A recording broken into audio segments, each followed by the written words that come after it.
Halo teman-teman, saya Nelly Renalda Sidaputar dengan NIM 180508103 dari AK5A, Prodi Akuntansi, Politeknik Negeri Medan. Saya akan menjelaskan tentang siklus aset tetap, yang merupakan bagian dari sistem informasi akuntansi.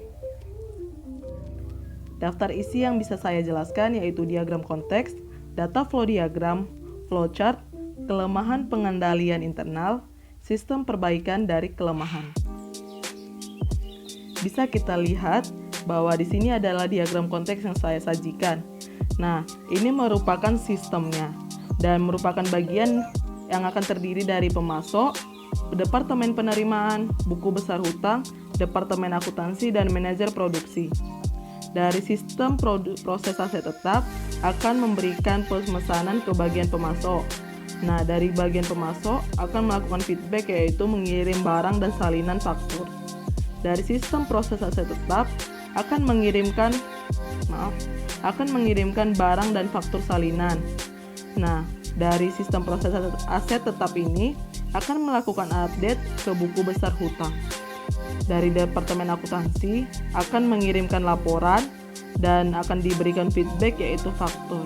Sedangkan manajer produksi akan memberikan laporan permintaan pembelian aset tetap. Nah, bisa kita lihat di FD level 1 saya, yaitu menjadi 3 bagian tugas, yaitu proses produksi, penilaian aset tetap, pencatatan aset tetap yang dibutuhkan. Dari proses produksi ke penilaian aset tetap akan ada kenaikan pemesanan. Nah, dari 1.2 ke 1.3 yaitu laporan aset tetap. Di sini untuk 1.2 akan muncul data master aset tetap. Dari 1.3 akan ada daftar kebutuhan aset tetap, penentuan pemesanan aset tetap. Di FD level 2, dari daftar pemesanan tetap akan ada 3 bagian, yaitu menghubungi pemasok, proses pemesanan, dan proses pengiriman dari pemasok. Nah, pengiriman aset tetap dan faktur akan dilanjutkan ke DFD level 3. Nah, di DFD level 3 akan ada penerimaan oleh departemen akuntansi. Dari departemen akuntansi ini akan memberikan laporan ke perhitungan aset tetap yang dimiliki. Dan akan muncul 3 bagian ini, yaitu daftar aset tetap, umur ekonomis, dan metode penyusutan. Di FD level 4 ada 4 bagian. Yang pertama yaitu penilaian kebijakan aset. Yang kedua, penghitungan penyusutan. Yang ketiga, proses pemeliharaan. Yang keempat, pendaftaran asuransi. Dari 4.1 ini akan muncul data master yaitu daftar mesin.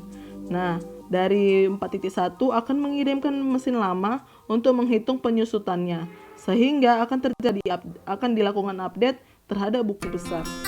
Dari 4.1 ini juga bisa muncul ke 4.2 yaitu mesin baru untuk melakukannya asuransi oleh perusahaan asuransi. Kelemahan pengendalian internal. 1. Lingkungan pengendalian. Tidak adanya pemisahan tugas serta pengawasan saat terjadinya proses pemeliharaan. 2. Pengawasan. Tidak ada pengawasan untuk ukuran umur ekonomis pada aset tetap. 3. Pemisahan tugas. Belum adanya pemisahan tugas yang dilakukan oleh manajer produksi. 4. Resiko.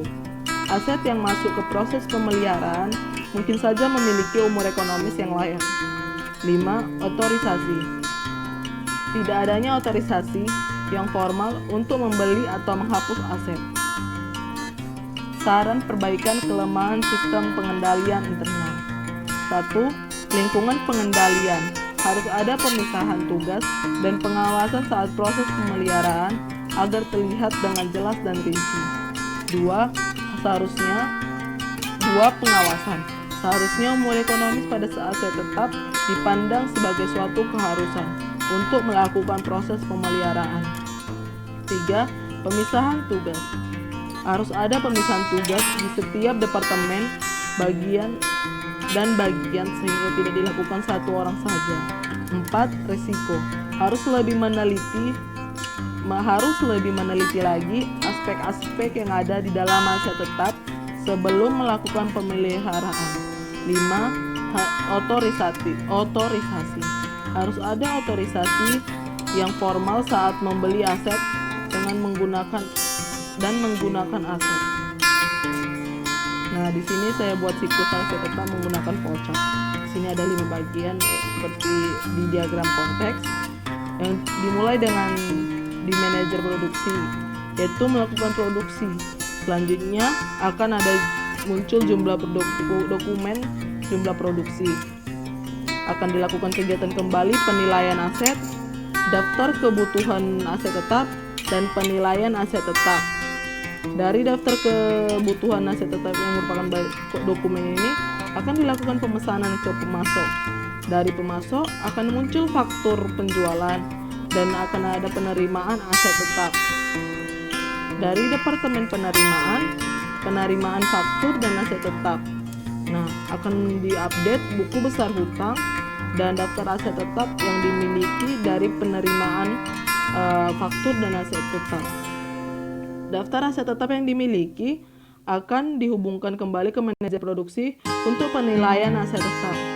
Departemen akuntansi akan melakukan pembayaran dan akan muncul cek untuk disimpan di departemen akuntansi. Buku besar hutang dia akan melakukan update pembukuan dan akan muncul buku besar yang baru yang telah diupdate. Demikian siklus aset tetap yang bisa saya jelaskan. Semoga bermanfaat. Like, komen, dan subscribe. Terima kasih.